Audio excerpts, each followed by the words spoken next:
Rare earths, they are still very important in the production of electric cars, in particular, electric car batteries.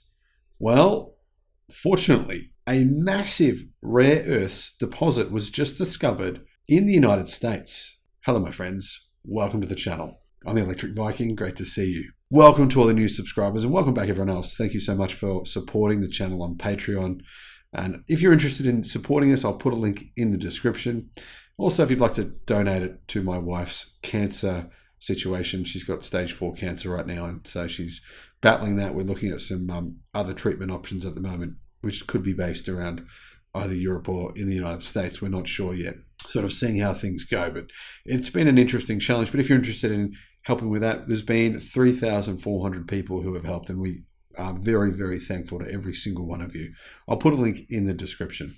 The North Dakota Department of Mineral Resources, in conjunction with state geologist Ed Murphy, has announced that ND's geological survey has discovered a nearly 30-foot thick interval of rocks containing untapped critical minerals.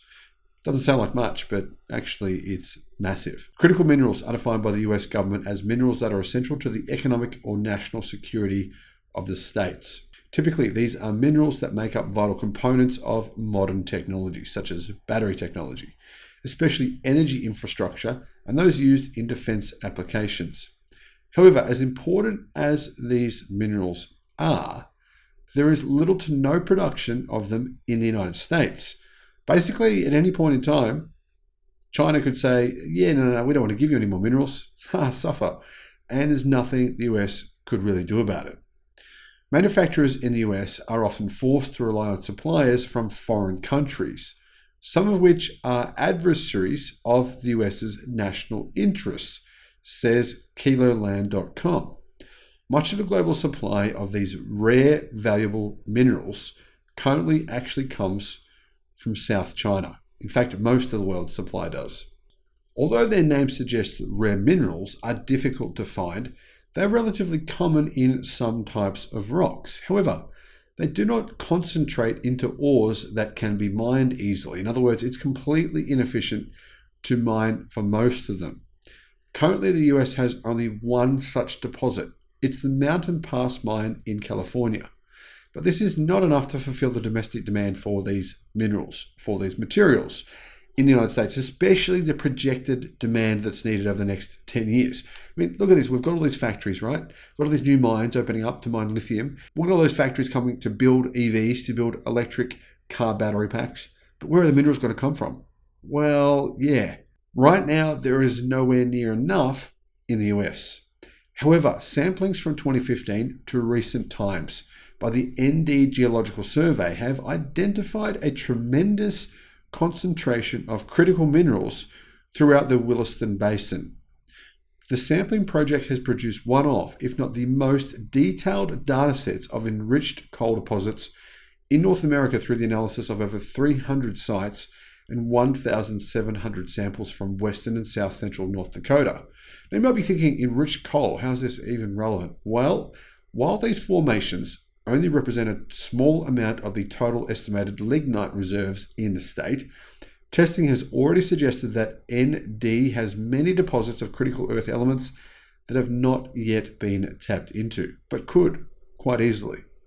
The largest of these, a brightly colored area containing many enriched minerals, is known as the Bear Den member of the Golden Valley Formation, which can most often be seen in upland areas covering 340 square miles over west central North Dakota. Samples of lignite coal and mudstones from the lower aspects of Bear Den member were noted to contain 2,570 parts per million of rare earth elements, which is believed to be the highest spot concentration ever reported from North American coal deposits, far exceeding the threshold of 300 per million in most areas considered economic. So if the threshold is 300 per million, and these are 2,570 parts per million, the threshold is, well, more than 10 times greater than what's needed for these to be economically mined. In other words, this is a very, very economically viable project. It's the most economically viable project for mining of rare earth minerals in the history of the United States.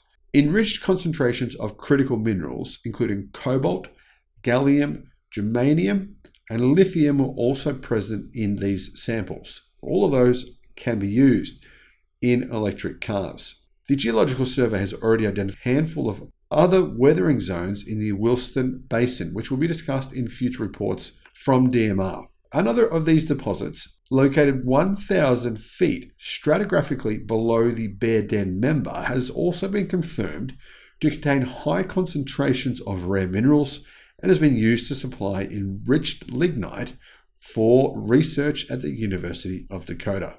Now, on the 1st of March 2023, Tesla announced that it is going back to using or manufacturing motors with no rare earths.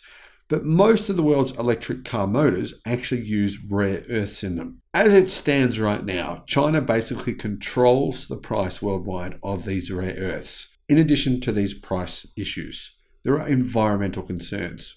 Rare earths are extracted from ores, which can contain radioactive materials such as thorium, and extracting the required rare earths typically requires a huge amount of carcinogenic compounds like ammonia, hydrochloric acids, and sulfates.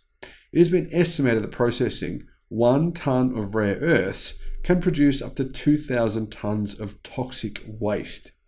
For EVs to be truly a transition to green technology, something about this situation has to change. Now, because of the incredibly high concentration of rare earths in these mines in the United States, what this means is far less waste per kilo of usable material. The solution, aside from just mining these rare earths in this much better concentration in the US, electric drive motors can come in many different designs, the most popular being permanent magnet machines, but some designs do not require permanent magnet magnets and hence rare earths. The induction motor utilizes a copper or aluminum cage on its rotor.